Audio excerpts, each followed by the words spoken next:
What's going on, guys? Welcome to the Pack Podcast. I'm your host, Calderon, and I'm here. I'm Erick. He's Erick. Man, so I'm pretty nervous on this. This is my first time, and just a week ago, we weren't even intending to do this at all, and it's just something came to my heart, hey, get your voice out there, explain what you're doing, and the whole purpose of this podcast is to just help out as many people as possible and show this journey that we're going through. I mean, we're both young guys, man. I'm 20. I'm Erick, 40. No, I'm 26. Guy, he's 26, man. So yeah, man, we don't know everything. Sometimes we feel like we know everything, but honestly, we don't. And, we're just here to share what we know so far and what we've accomplished through God, because that's first things first. So yeah, man. We're just so grateful to be here where we at right now, man. So I bet 3 years ago we weren't here, Erick, and I don't know if you want to touch on that real quick on where we were at 3 years ago. Yeah, I wasn't here 3 years ago because we are currently right now in Houston, Texas. For those that doesn't know, and back in the day, 3 years ago, I was in Austin, and the pandemic hit the United States, and for the type of job I was doing, I was a hero. For real. Okay. A hero. What do you mean by that, bro? I was one of the first responder, is what they call, I think, because I was doing, merchandising with cookies. I don't know if I should say it, the name of it. They're not sponsored this video. They gotta be a sponsor, bro. They better be. I was doing the Little Davis cookies on the HEBs and Walmart. So really, yeah, I was one of the first responders because the things that we were delivering wasn't plastic things. It was food actually, and yeah, I was grandmother's heroes back in those days, dude. That's awesome to hear, man, because I know a lot of people were struggling with their supply chain issues and whatever, but I'm just glad you guys didn't get affected by that. Yeah, and not only the supply chain, but many of them they lose their job. Yeah. And thanks God I was blessed and I kept my job. Yeah, man. So definitely for me, man, that pandemic year was freaking life-changing in a way. I was 17 or something. Dude, I was not even who you see right now. Hopefully we can pull up a picture of who I was back then. Yeah, just bring it up.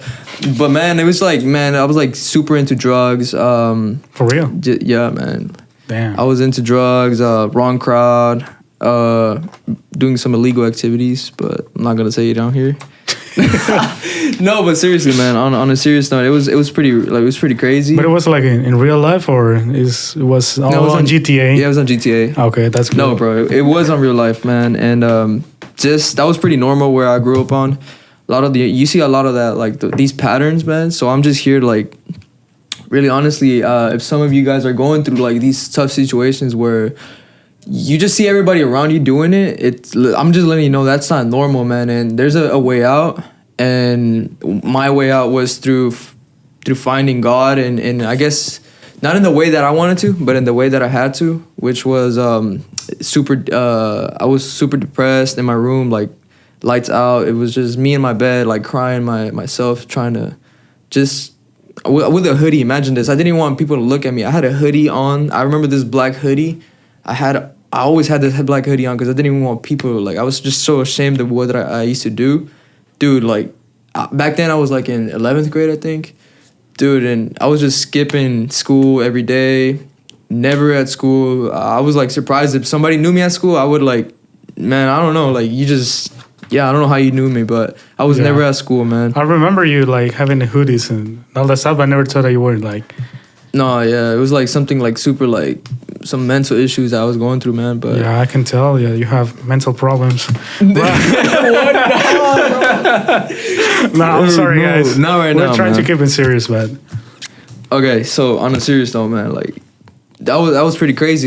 And then I was just there, in my room, man, what am I gonna do with my life? I have no no plans, man. And I was like, if there's something out there, if there's somebody out there that really loves me, I was just cry. I made this cry of like, just show me. And then that was in that moment where I was just like, I just felt this like super like it was just this fire and like so much like joy. I started like crying, laughing. I didn't even know what to feel, man. It was like, dude, and that was God, man. That was my first encounter, really, like knowing God, and changed my whole life. I started getting into I got into business. I just like this knowledge that just came into me, man. So yeah, man, and we're here now. I mean, we started Giant Motors around 2021, and we had 2 years in it, man. And share a little bit about what we're doing here. Yeah, we are obviously not doing illegal things. Well, man, no, working in that. I don't know about him, but I don't know about me, but no, yeah.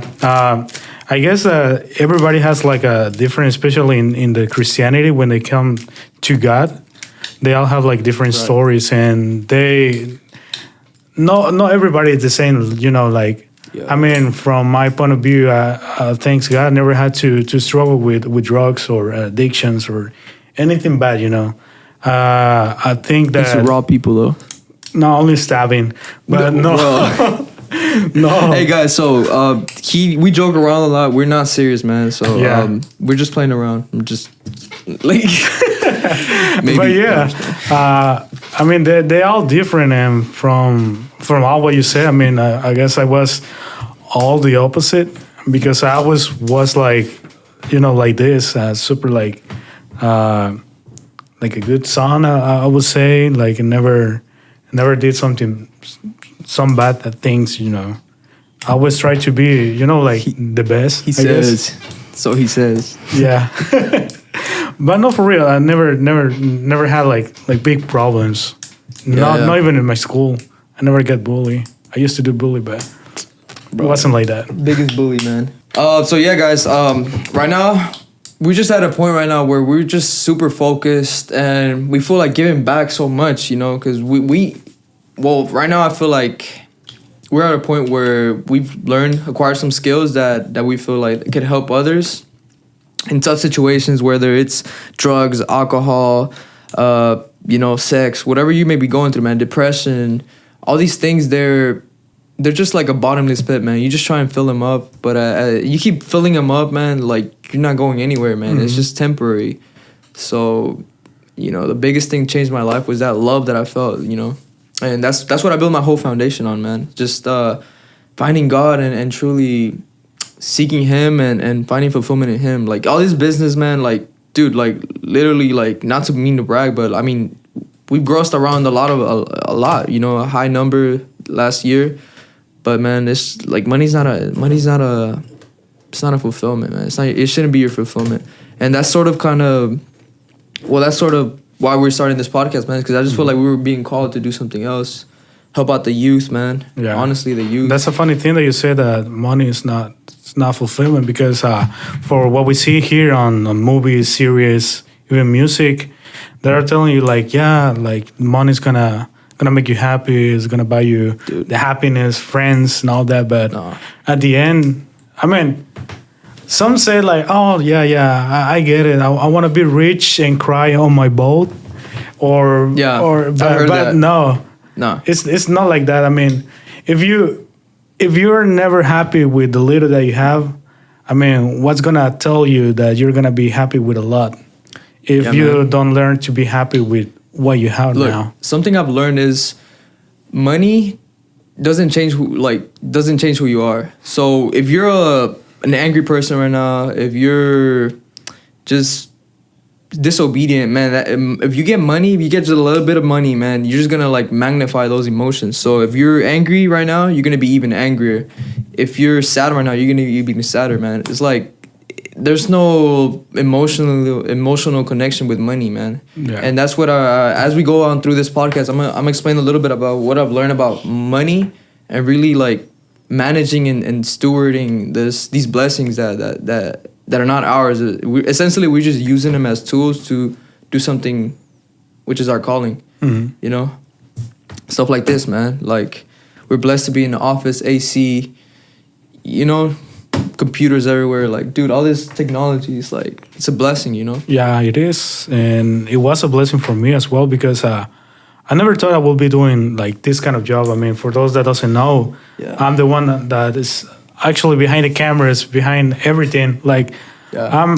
I'm not Retired. even. Yeah, I never thought I'm gonna be doing this kind of job, and it was a huge blessing for me. Yeah.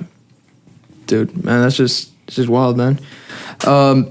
So yeah, so our plans for the future of this podcast is to definitely for you guys to know us a little bit more better and share a little bit more specifically if you want to grow in business, if you want to learn how to do sales. We're all about just getting to that next level, man. And we really do believe if you put that work and effort, you can be one of that top 1%, you know, of humans. So that means just exceeding goals, reaching the next level in finances, family, relationships. Man, all you got to do is put in the work.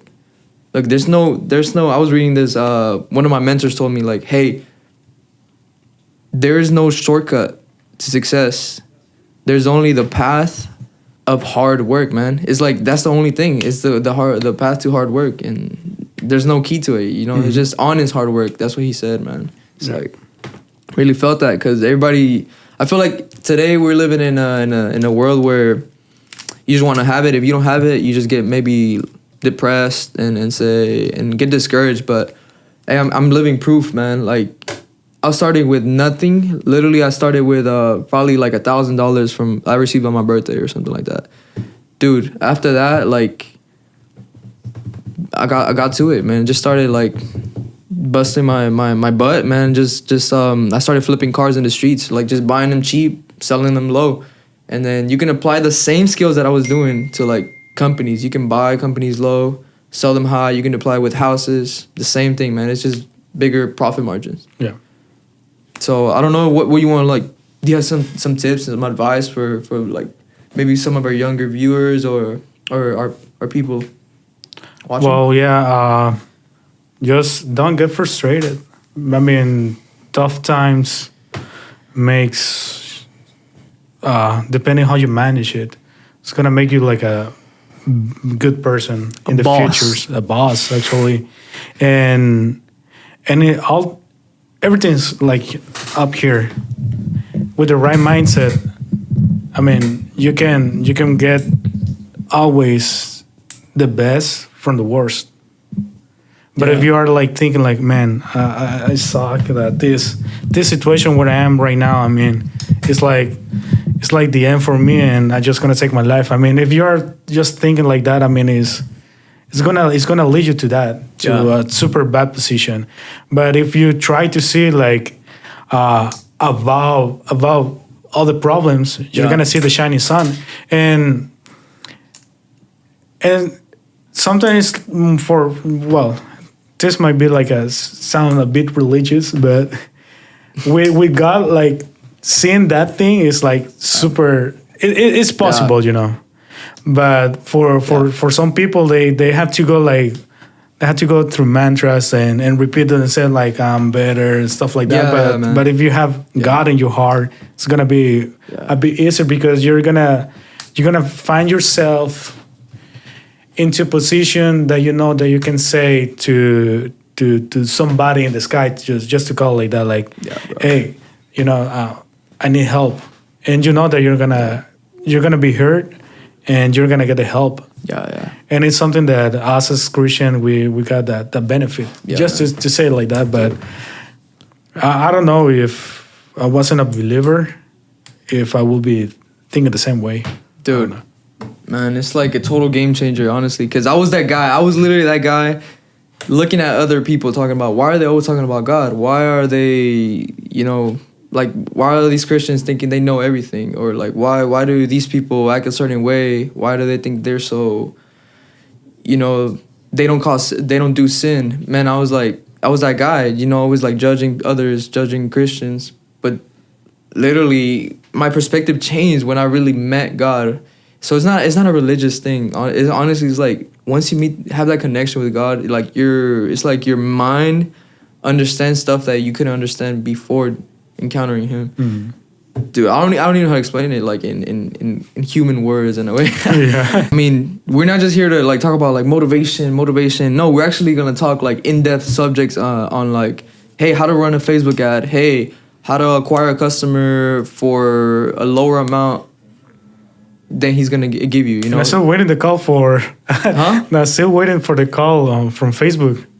What I don't know those what to guys, think, bro. but Like, bro, it's kind of hard to do that, man. Like, and I got the call. Not gonna lie, but it was when I was taking a shower, and after that, they don't call you back. No, they said they will call me like in 11 days. Dude, literally, you can learn like Facebook ads on YouTube. Like I forgot how I learned actually, but I learned. I was just kind of messing around with it, and I think I had somebody teach me, but YouTube helped me like tremendous, bro. Yeah. It was like a game changer right there.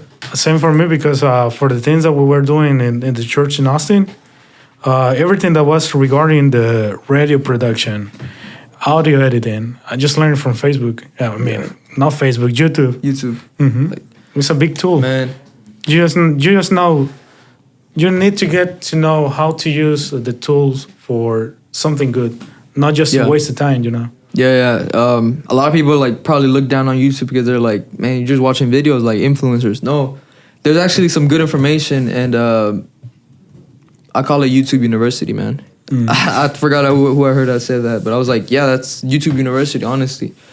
I mean, nowadays you can find college material, and even better because people actually have the experience online than.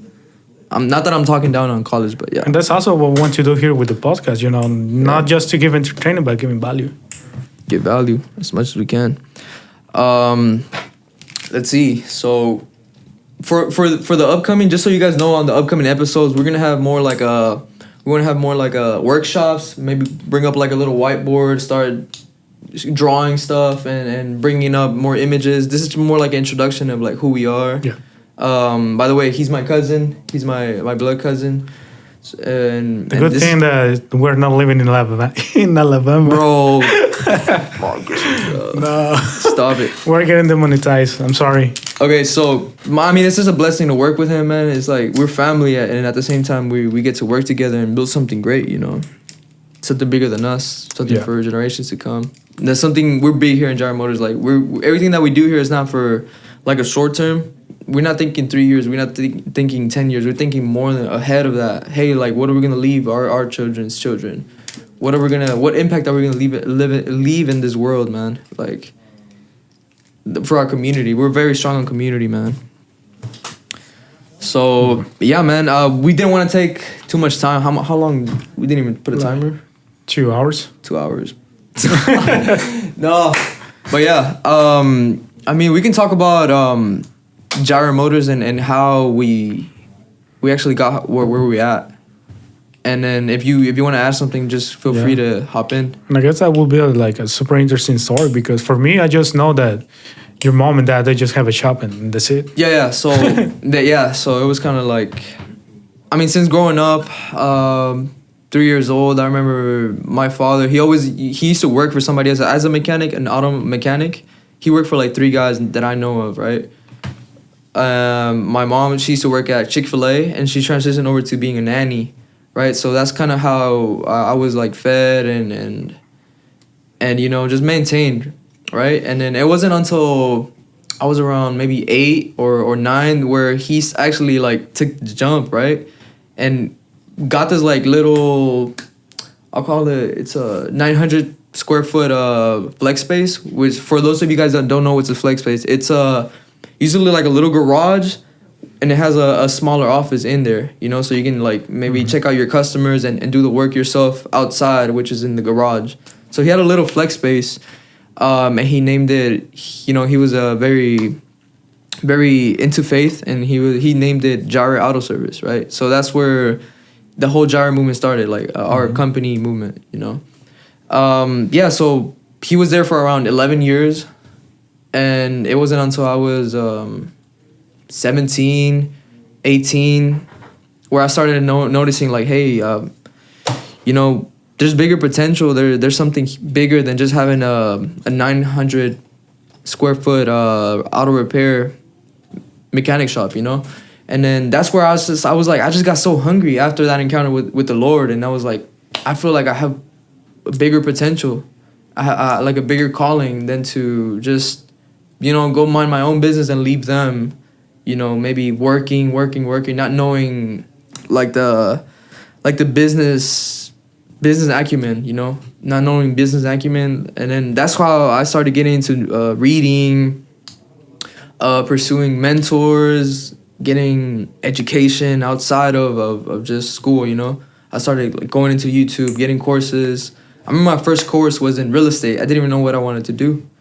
But, thank God, a year after that encounter with the Lord, I started getting into just trying to grow an automotive business for myself. So I opened up my dealership, right? I started flipping cars, and then after that, I opened up my dealership. So I just didn't hop in like that, not knowing what to do. But man, it was kind of like just, we basically bootstrapped. It was just me by myself. What is flipping cars like? Putting upside down or? Oh yeah. So you grab a car, right, and then you gotta like get like 3 guys and just flip it. Okay, so I'm sorry. I guess I gotta slow it down. So for those of you that don't know what's flipping a car, it's whenever you buy a car for, let's say, 50% or 60% of its market value. For example, if a car is $10,000, you would buy it for around, let's say you buy it for $5,000, right? You fix it up, you put $1,000 into it, you still have a 40% margin, which margin is the amount of profit you can make, right? A certain percentage of the whole price, which in that case it was 40%, which is $4,000. And then that's how I kind of made my flips. But of course I didn't start with a $10,000 vehicle. I probably started with a $3,000 vehicle, buying them off the streets. I knew this guy that had like a dealer license, which that allowed him to go to the auction and actually buy cars for like super cheap. So that's what I started doing. Dude, but yeah, like it was just wild. Like I'm probably gonna put up some pictures or some videos of when I started my dealership. Like literally, I was helping paint the walls, and it was like I remember it was a 1,500 square foot flex space, right, dude? And it was like, I felt like I just needed to do that. Like I just kept doing the work without looking back or looking to my sides. It's like I had blinders on, right? I just saw this huge vision. Like I know if I put this work in and not trying to take shortcuts, like here, I'm gonna do this illegal stuff on the side, I'm gonna do this quick money stuff here. No, it was just grind, like head down, focusing, man. And dude, it was like, I don't know did you see me when I was right there? No, because I was living in Austin. Yeah. Man, bro, what were you doing, bro? You missed out. No, but bro, I'm gonna put up some pictures and some images. It was like me, and I remember it was me by myself, and then I told my brother, he was like 14 or 15 at that time. And I told him, hey, get in here, like, hey, child labor.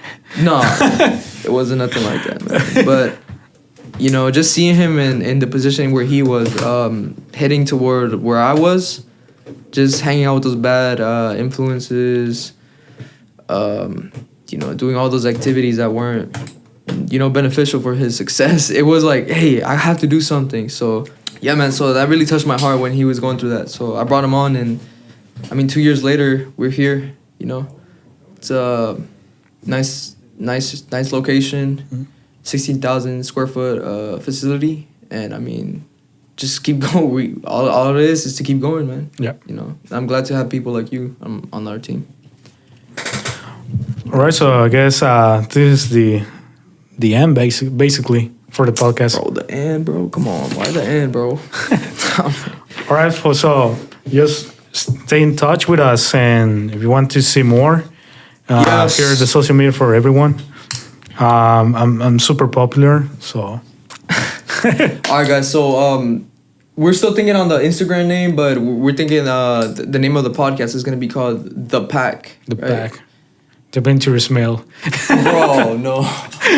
So yeah, The Pack is because we feel like building community is a very strong thing, and there's nothing like having community being vulnerable and just building this community online, or either here on the location, which we do plan on doing in the future. Just hosting our location for people in the Houston area, that is where we're located right now. Yeah, man. So looking forward for future episodes. Let's see who we can bring on here. You know, definitely talking with some of my friends and just, you know. Yep. And it was good to be here. And if you don't see me, because I'm behind the scenes. All right, guys. Pleasure doing podcast. Yeah. Doing business with you. We're out. All right. Pleasure doing podcast. That's gonna be a funny ending.